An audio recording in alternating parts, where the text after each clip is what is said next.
Bismillahirrahmanirrahim. Assalamualaikum warahmatullahi wabarakatuh. Alhamdulillahirabbil alamin. Wa bihi nasta'inu ala umuri dunya waddin. Wassalatu wassalamu ala asyrafil anbiya'i wal mursalin. Sayyidina wa maulana Muhammadin wa ala alihi wa sahbihi ajma'in. Amma ba'd.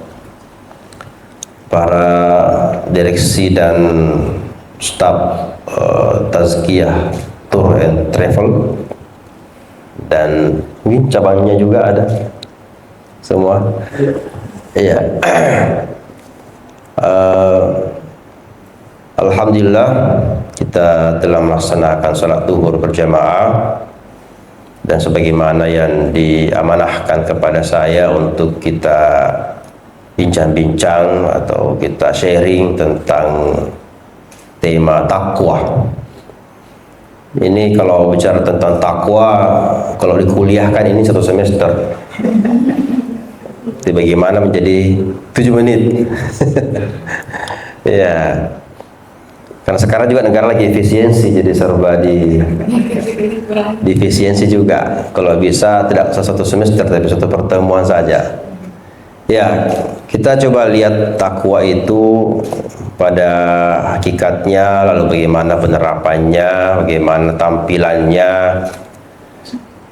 Intinya takwa adalah tingkatan dalam keislaman. Jadi Islam itu kan bertingkat-tingkat, atau ada level-levelnya, ada pencapaian-pencapaiannya.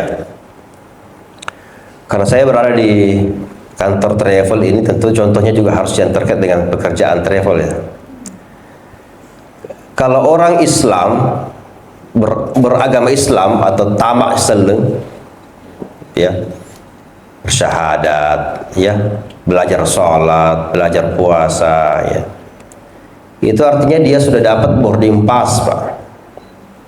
Boarding pass dia sudah dapat boarding passnya, tapi belum masuk pesawatnya. Ya, masih dapat boarding pass, menunggu di bandara, dan bisa jadi delay. Ya, rencananya mau berangkat hari Kamis, tiba-tiba delay hari Jumat.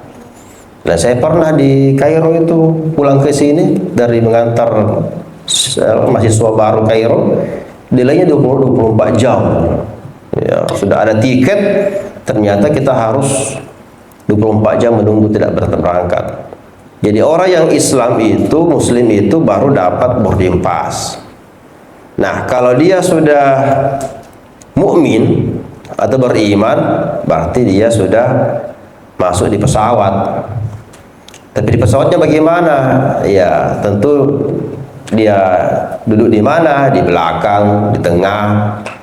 Ya, masih harus urus bagasi, kabin ya, kopernya masih diurus, masih baku ya, kadang-kadang bertengkar dengan penumpang lain ya, salah duduk gitu, salah seatnya, itu baru mukmin namanya itu. Tapi masuk di pesawat, sudah masuk di pesawat surga. Tadi Islam boarding pass, kalau ini sudah masuk di pesawat surga. Orang yang muttaqin atau bertakwa itu tidak hanya dapat boarding pass, tidak hanya dia di pesawat sudah masuk, tapi dia didudukkan di kelas bisnis. Nah, gitu. Kelas bisnis. Beda dengan yang mukminun itu, yang mukmin itu. Ya, tetap sama-sama pesawat tapi di belakang. Ya. Nah, kalau mau lagi lebih hebat lagi ini, selain dia dapat kelas bisnis orang bertakwa, tambah lagi al-mukhlisun, maka dia akan diservis dengan servis yang lebih eksklusif.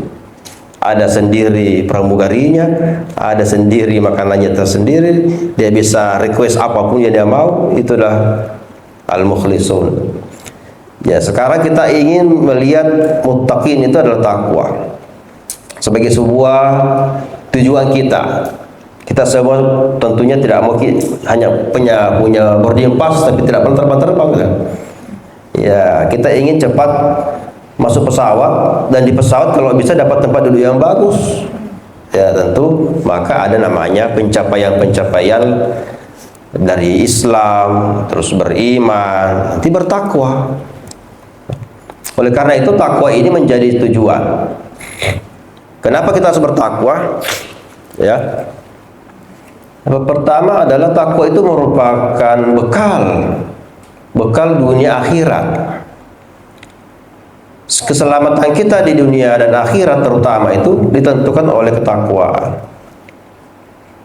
Oleh karena itu dalam ayat yang biasa dipakai di haji itu, wa tazawwadu fa inna khairaz zadi taqwa, surah Al-Baqarah. Maka tazawwadu, berbekallah kalian, ya, siapkan bekal kalian. Fa inna khairaz zadi taqwa, sungguhnya bekal yang paling baik itu adalah takwa. Ya, orang yang pergi haji, orang yang pergi umrah, jangan bekalnya hanya tentang hal-hal yang sifatnya fisik atau kenyamanan. Bekalnya apa ini bekalnya nih? Powerbank, kuota, karena mau selfie di sana, mau isi konten, mau bikin konten di sana. Apa bekalnya? Ya baju-baju cantik. Apalagi jamaah haji yang mau pulang. Ya, tahun 2023 itu gimana tuh kejadian yang pulang pakai emas-emas itu, emas asli juga itu, Ustaz. Iya, katanya emas emas lempeng apa ya, emas imitasi, ya entahlah. Tapi itu menjadi gaya-gaya orang-orang Sulawesi ya. Kalau pulang haji tuh pakai baju warna-warna, kilat-kilat, pakai kayak Superman begitu belakangnya, kayak mau terbang gitu ya. Apa di kepala itu? Talili apa namanya tuh? Misbah. Apa itu? Jadi ini menjadi sorotan bagi jamaah-jamaah wilayah lain itu. Jamaah Sulawesi Selatan itu kok begitu ya? Nah, ini yang ketika saya jadi konsultan ibadah di tahun 2003-2004, saya keliling semua itu. Semua kelompok saya keliling itu bilang apa? Fa inna khairaz zadi taqwa. Bekal untuk pulang haji itu bukan misbah, bukan emas-emas, bukan baju-baju warna-warni. Ya, yang kau bawa pulang itu adalah takwa. Takwa yang kau bawa pulang. Bekal apa yang kita dapatkan di haji itu adalah takwa yang dibawa pulang, bukan ya kemewahan ataukah tampilan-tampilan yang tidak menggambarkan nilai-nilai haji itu sendiri. Nah, jadi takwa ini bekal. Kita harus memiliki ketakwaan sebagai bekal. Lalu di samping sebagai bekal, di ayat yang lain juga disebutkan walibasut taqwa zalika khair. Di kalimat sebelumnya Allah mengatakan ya bani adama qad anzalna alaikum libasa warisha qad anzalna alaikum libasa yuwari sawatikum warisha walibasut taqwa zalika khair. Wahai anak cucu Adam, kami telah turunkan kepada kalian pakaian untuk kalian tutupi sawatikum, tutupi auratmu. Tapi bukan itu yang menjadi utama bagi Allah Subhanahu wa taala di mata Allah. Walibasut taqwa, tapi pakaian takwa itu itulah khair, itulah yang lebih baik. Bukan pakaian Ramayana atau matahari. Ya, sekarang bukan lagi Ramayana matahari yang tercanggih yang terini, ada lagi sekarang apa itu? Ya, yang sudah mulai pakai merek-merek luar negeri, ya sepatu-sepatu Skechers, bukan itu yang menjadi terbaik. Tapi walibasut taqwa, pakaian takwa lah yang terbaik. Nah, apa itu takwa? Saya masih beri gambaran lagi. Takwa itu kalau diartikan secara umum, ulama itu menyepakati maknanya adalah melaksanakan segala perintah dan menjauhi larangan. Ya, itu pengertian umumnya. Tapi saya membaca di kitab Salarihul Fudhala yang dikarang oleh Syekh Imam Muhammad An-Nawawi Al-Bantani, saya menemukan satu gambaran takwa yang menarik. Apa menariknya? Ternyata takwa itu memiliki dua lapis. Takwa itu dari kata wiqayah. Waqayaki wiqayatun takwa. Ya, kalau kita belajar bahasa Arab ada namanya isim masdarnya itu takwa dari kata wiqayah. Apa itu wiqayah? Wikaya adalah perlindungan, tameng atau perisai, ya. Anak-anak kita itu di daerah Cambaya atau Kandek itu kalau perang busur ada wikayahnya tuh. Ya, ada triples atau sing itu ya. Itu wikayah. Helm adalah wikayah. Dari mana? Perlindungan dari kemungkinan jatuh atau terbentur ketika kecelakaan. Masker di masa COVID adalah wikayah.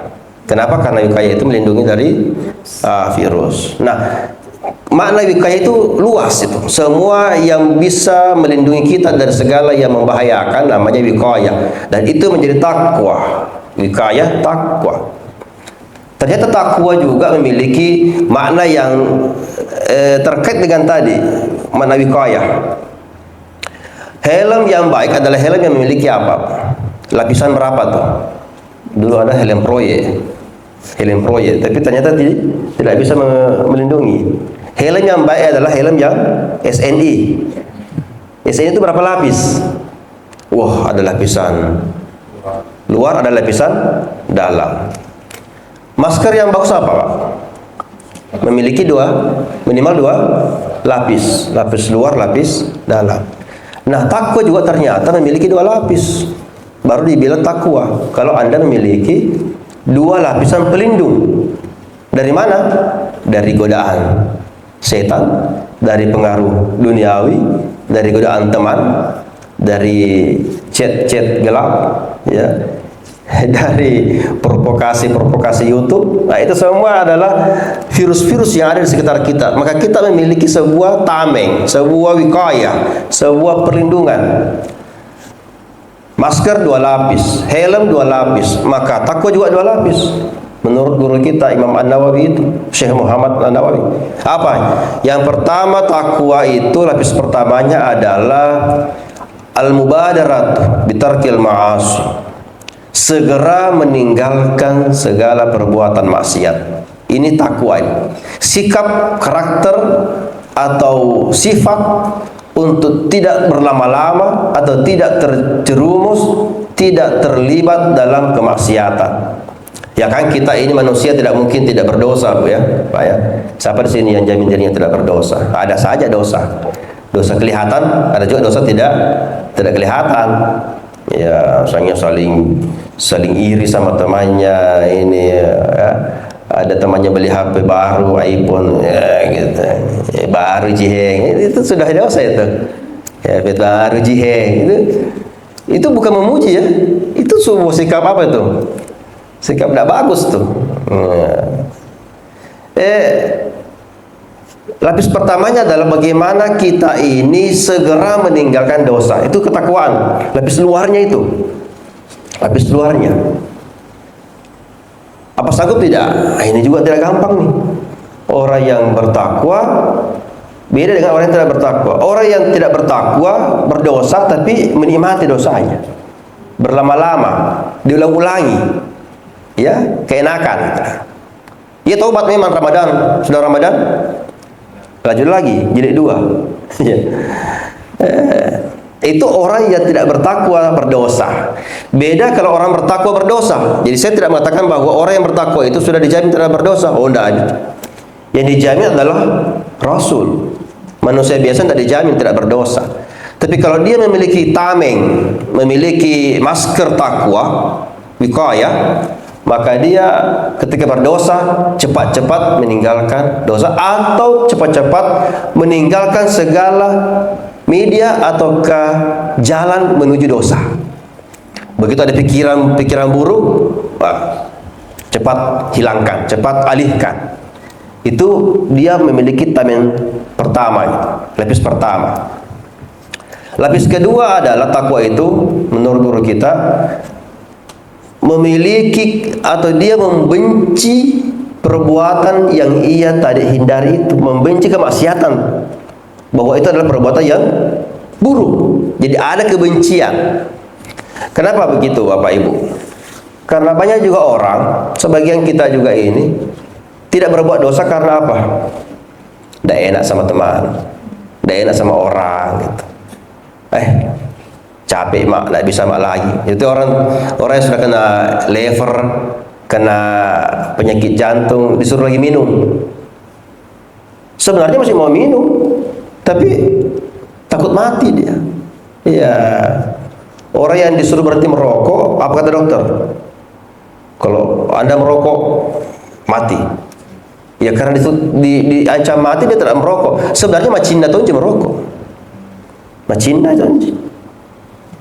Orang yang meninggalkan dosa karena tidak ada kesempatan, karena sudah menyerah, karena sudah sakit, karena tidak sanggup, karena tidak punya modal, ya, tidak ada uangnya untuk berdosa seperti orang lain lakukan, hanya bisa melihat saja tapi ada dalam hatinya mau, itu bukan takwa. Itu kalah, itu menyerah, itu tidak sanggup. Seandainya dikasih modal, nah lakukan juga itu. Iya. Maka dia tinggalkan perbuatan itu. Ini helm satu lapis nih, helm proyek. Ditinggalkan, tidak berhenti berdosa. Tapi dalam hatinya masih mau lagi coba. Karena dia tidak benci itu. Dia tidak benci perbuatan itu. Orang yang bertakwa, apa yang dia tinggalkan itu, dosa itu, di samping dia tinggalkan, dia juga punya kebencian kepada perbuatan dosa. Nah, inilah dua lapis yang dimiliki oleh takwa. Lapis pertama adalah keinginan, komitmen untuk meninggalkan perbuatan dosa. Yang kedua adalah munculnya atau memiliki rasa kebencian kepada perbuatan dosa. Dua inilah yang menjadi takwa. Dua inilah yang menjadi wiqayah untuk kita miliki sebagai ketakwaan. Maka takwa itu adalah sebuah tingkatan di mana seseorang sudah memiliki sikap untuk komitmen tidak melakukan perbuatan-perbuatan maksiat, dan sekaligus dia memiliki rasa benci kepada segala yang bentuk-bentuk kemaksiatan. Nah, bagaimana kita jadi takwa? Nah, inilah dua jalannya nih. Yang pertama apa tuh? Yang kita tahu, jalan untuk mendapatkan ketakwaan. Ya, ini puasa. Kenapa puasa? Kan disebut dalam Al-Quran, kutiba alaikumusyamu. Ini ayat kutiba ini biasa lah bahas ustaz pertama ya, malam-malam pertama itu. Kutiba alaikumusyamu kama kutiba alal ladzina la'allakum. Berarti puasa ini latihan ya, bimbingan teknis menuju kepada ketakwaan. Asal kita berpuasa dengan baik, berpuasa dengan hati, berpuasa dengan ikhlas, lama-kelamaan helm kita atau masker kita akan menebal. Tapi kalau kita puasanya asal-asal, ya itu masker yang murahan itu, yang tipis itu, tidak bisa menahan virus, Pak. Tidak bisa menahan. Masker apa itu? Iya, kayak tisu saja gitu. Kayak tisu. Tapi masker yang bagus, yang tebal itu memiliki berapa lapis tuh. Itulah masker takwa yang terlatih akibat puasa. Nah, puasa itu disuruh tiap tahun supaya kita semakin menebalkan ketakwaan. Yang kedua, yang terakhir adalah wa anta'afu aqrabu littaqwa. Ayat Allah, kalau engkau sering memaafkan orang, maka itu adalah jalan menuju ketakwaan. Latihannya untuk takwa adalah apa? Belajar memaafkan. Wa anta'afu aqrabu littaqwa. Kalau engkau memaafkan, itulah semakin dekat kepada ketakwaan Anda gitu. Ini kemampuan untuk memaafkan orang ini, terutama jamaah umrah yang bandel-bandel gimana. Sudah mau berangkat, tarik uang, tidak jadi. Kacau itu. Ya, seminggu mau berangkat, ada seperti itu Ustaz. Seminggu mau berangkat, tiba-tiba tidak jadi. Gitu. Alasannya macam-macam. Bagaimana tuh kacaunya manajemen kalau begitu? Sudah ada visanya, ada tiketnya, mundur tidak jadi. Gimana? Itu memiliki apa ya, kesantunan, keluhuran hati untuk memaafkan. Itu adalah latihan untuk bertakwa. Wa anta'fu aqrabu littaqwa. Saya kira itulah mata kuliah takwa yang harusnya 1 semester tapi diringkas ini. Semoga kita pahami bersama, dan intinya bagaimana kita amalkan dan kita bisa miliki, kita latihan. Puasa adalah latihan, sikap-sikap kita bagaimana menyantuni, bagaimana memaafkan, bagaimana menjaga hubungan baik, mengalah untuk kebaikan. Itulah semua adalah latihan-latihan untuk memiliki ketakwaan yang tebal, yang memiliki 2 lapis perlindungan dari segala godaan-godaan dunia dan setan itu. Saya kira itu kalau hubungannya dengan Lailatul Qadar. Ya. Orang yang bertakwa tidak usah cari-cari Lailatul Qadar. Anda yang didatangi Lailatul Qadar. Iya, tidak usah cari-cari. Justru Anda nanti yang didatangi Lailatul Qadar, kan dituruni ini. Banyak ulama waliullah yang mendapatkan itu. Ya, kita ini wali apakah? Ya, kita ini wali apa ini kalau kita masih mengajar apa ya? Kalau kita mengajar berarti kita masih boarding pass. Masih tingkatan boarding pass. Orang yang bertakwa tidak boarding pass lagi, dia sudah dulu di bisnis. Dia datangi, mungkin minum apa Pak? Apa mau diminum, yang panas atau dingin? Itulah kemuliaan Lailatul Qadar itu akan datang kepada orang-orang yang bertakwa. Tidak perlu tanya malam keberapa. Kalau sudah malam pertama Anda bertakwa, malam pertama menjadi Lailatul Qadarnya Anda gitu. Tapi nanti terakhir baru bertakwa, itu toh nanti menjadi Lailatul Qadar. Gurutta, kalau terasa ceritanya tuh ya Ustaz Adnan ya. Gurutta Abdurrahman Bodale, Gurutta Kiai Haji Abdurrahman Bodale itu pernah cerita kepada murid-muridnya. Suatu malam dia tiba-tiba malam Ramadan, tiba-tiba dibangunkan oleh seseorang, dia tidak tahu siapa yang bangunkan, dan seluruh kamarnya penuh tulisan. Dan orang yang membangunkan itu menyuruh dia baca semua itu tulisan itu. Nah, baca semua itu, semua tulisannya di kamarnya, tulisan Arab itu, baca semua.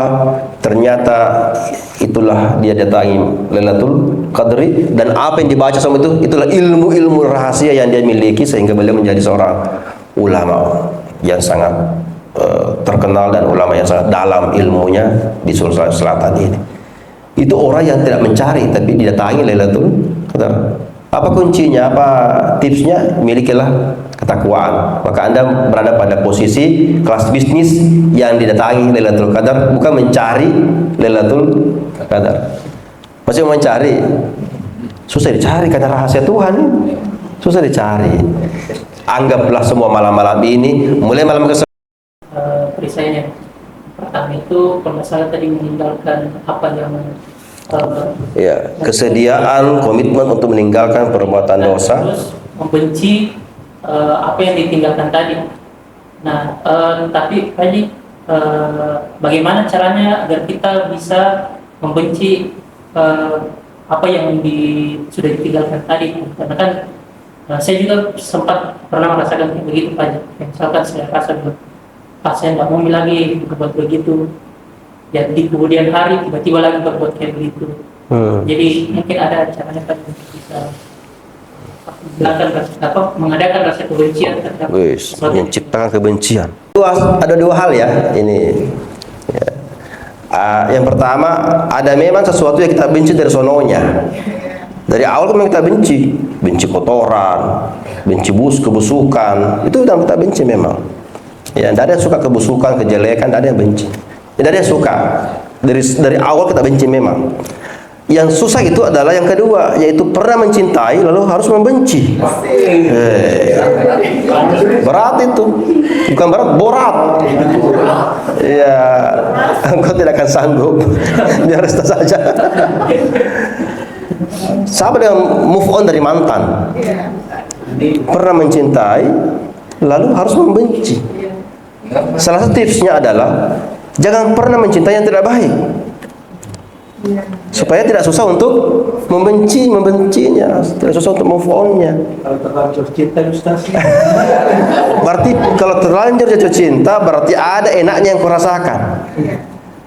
Sesuatu yang kita tiba-tiba terlanjur suka, cinta, berarti pernah kena enaknya. Ya, jangan jauh sebaiknya yang lain-lainnya. Saya bicara lulus saja.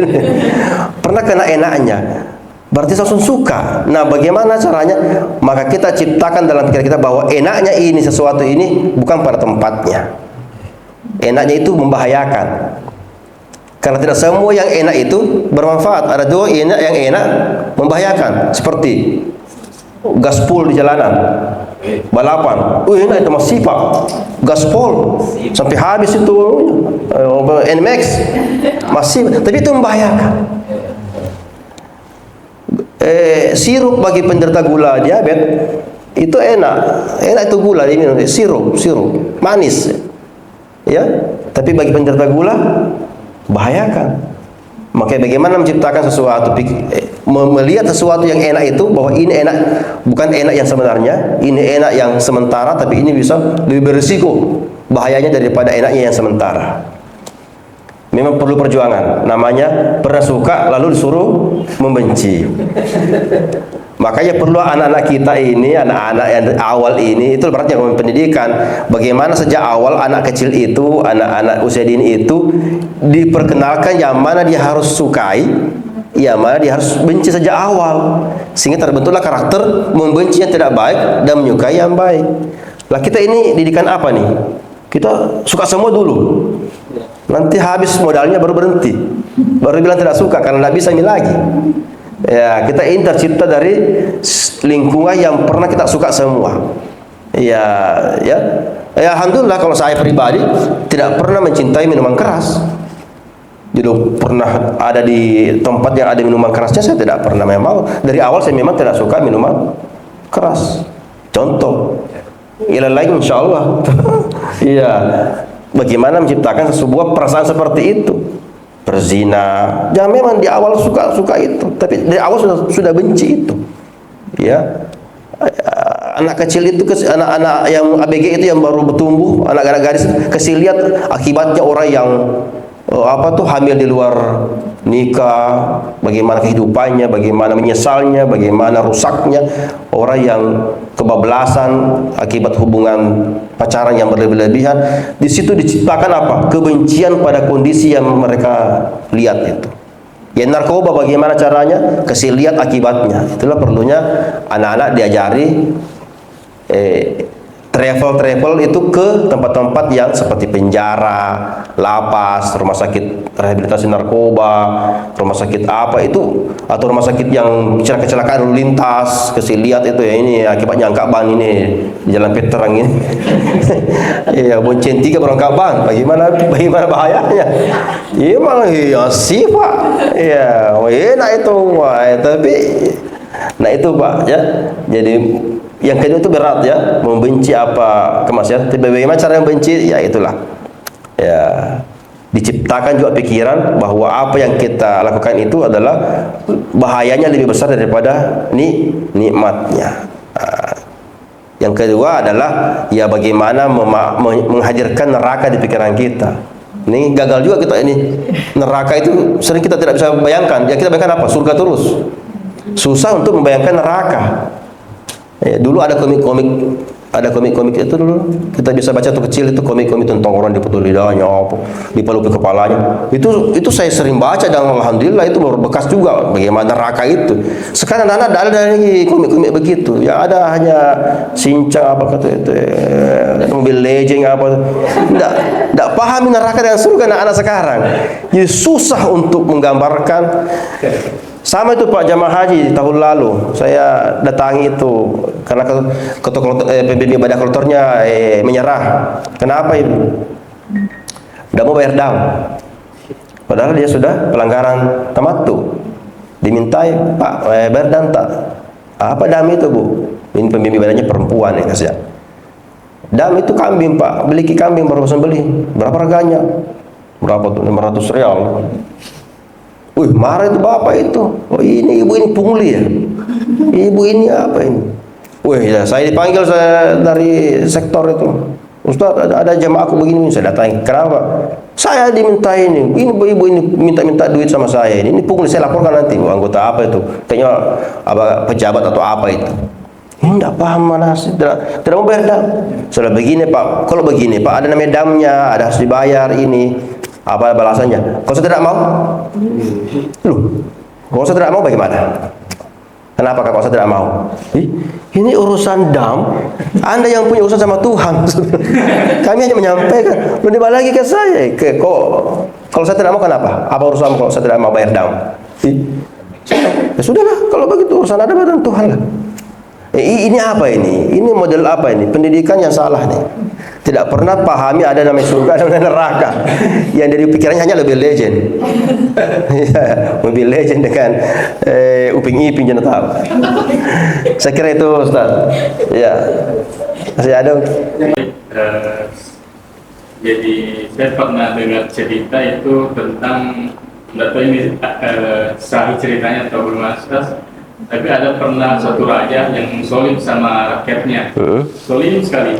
Tapi dia bilang mau meninggal nanti.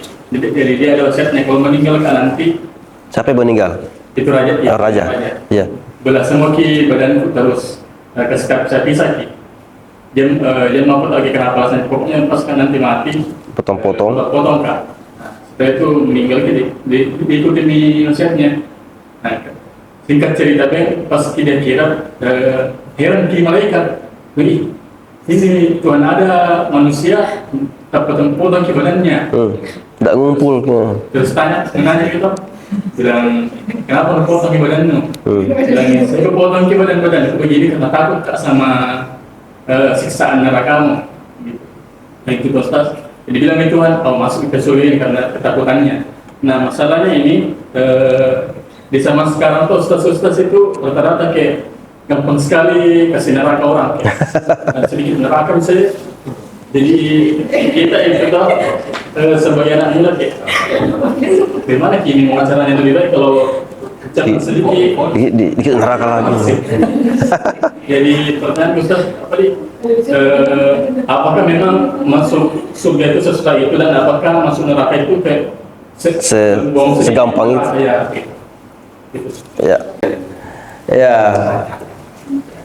Neraka dan surga. Ya. Kan begini.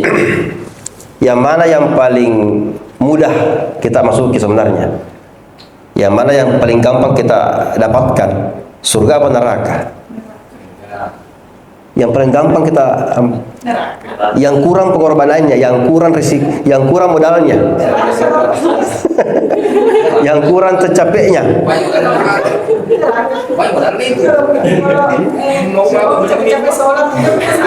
Ya, jadi ini coba kita survei lah masing-masing kita ini. Masing-masing punya pendapat. Ada orang merasakan enak masuk surga, gampang masuk surga, Pak. Ya usah berdosa. Nggak usah berdosa. Ya berarti jangan berdosa lah. Tapi masuk neraka bagaimana? Gampang apa tidak? Kayaknya gampang juga. Nggak usah beramal. Nggak usah jadi yang satu, kalau cukup meninggalkan kewajiban, meninggalkan perbuatan dilarang, dia bilang sudah surga. Tapi yang satu lagi cukup dengan meninggalkan perintah masuk neraka. Dua ini yang mana paling gampang menurut kita? Gampang masuk neraka. Lebih terbuka, lebih mulus jalannya ke neraka daripada ke surga. Iya. Kan sebenarnya begini, menurut ulama kita ya, semua orang itu punya tempat di neraka. Kita semua sudah ada tempat di neraka. Sudah ada booking tempat di neraka kita semua ini. Saya juga ada namaku di neraka. Ada bookingannya di situ. Baru booking apa? Belum boarding pass. Baru booking. Kalau boarding pass nggak ada bisa. Baru booking. Tapi ketika di dunia ada orang yang berhasil memindahkan tempatnya ke surga, seperti berbakti kepada kedua orang tua, ya, melayani orang tuanya, memelihara orang tuanya dengan baik, membahagiakan orang tuanya. Itu artinya kata Nabi sudah memindahkan tempat neraka ke surga. Nah, berarti apa itu? Semua orang sudah ada kepastiannya masuk neraka, tapi tinggal bagaimana dia berjuang untuk memindahkan tempat neraka itu ke surga, dan itu tidak gampang. Nah, jadi tadi ada ustadz-ustadz yang begitu tuh. Yang salah adalah kalau nunjuk orang gitu. Ini semua ini masuk neraka semua. Ini yang begini ini masuk neraka. Semua yang pakai baju ungu masuk neraka. Contoh bahasa begitu tuh. Dia menyebut sebuah ciri yang orang tersinggung di situ. Itu yang tidak baik. Itu ustaz-ustaz yang perlu jangan kasih amplopnya itu. Ya. Yang perlu adalah memperingatkan orang untuk tidak masuk ke jalur neraka. Kan dua jalur di depan kita, mau tetap neraka atau mau ke surga. Yang kita adalah menghalau orang dari kemungkinan ke jalur neraka dibawa ke jalur surga. Caranya apa? Kasih tahu, ke neraka itu, jangan ke situ, ke neraka itu. Itu jalan raya, rambu-rambu untuk kita disuruh jalani apa disuruh hindari? Rambu-rambu yang ada bentuk-bentuk apa itu di jalan-jalanan itu, bentuk-bentuk peringatan itu ada yang rata-rata apa? Dilarang tuh, dilarang parkir di sini, dilarang belok kiri langsung, dilarang singgah di sini, dilarang itu kan sebenarnya yang paling banyak itu adalah rambu-rambu larangan, karena kita lebih gampang melintasi larangan daripada mengambil yang benar. Lebih banyak orang kemungkinan melanggarnya daripada satu lagi sifatnya manusia itu, semakin dilarang semakin penasaran. Maka itu kesimpulannya jalan neraka lebih gampang, lebih banyak kemungkinannya, karena hidup ini penuh dengan larangan memang. Ya, karena kalau yang disuruhkan tidak usah disuruh-suruh, nggak tahu ji. Makan itu makan orang, tapi makan berlebihan tidak boleh, stop. Apalagi kalau as-sauna. Sop as-sauna. Ya, asipana. Ya, stop dulu, sudah berlebihan. Sudah 2 piring, Pak. 2 piring ini. Nah, itu. Jadi yang makan itu tidak usah disuruh, tapi menghentikannya yang sudah offside itu sudah sama pemain bola. Wasit apakah dia menyuruh, lari kok. Ambil bola itu. Oper ke sini. Tidak begitu wasit. Bagaimana wasit? Hanya melihat pertandingan, kalau ada offside, red. Ada pelanggaran, red. Begitu mestinya yang namanya kita terima dakwah seperti itulah. Bukan nunjuk orang semua yang baju ungu masuk neraka itu. Tapi hati-hati dengan ini, karena ini akan membuat Anda masuk neraka. Kalau ini hindari, otomatis masuk surga, karena kan 2 tempat. Kalau bukan neraka ya surga gitu. Gimana kira-kira? Bisa dipahami?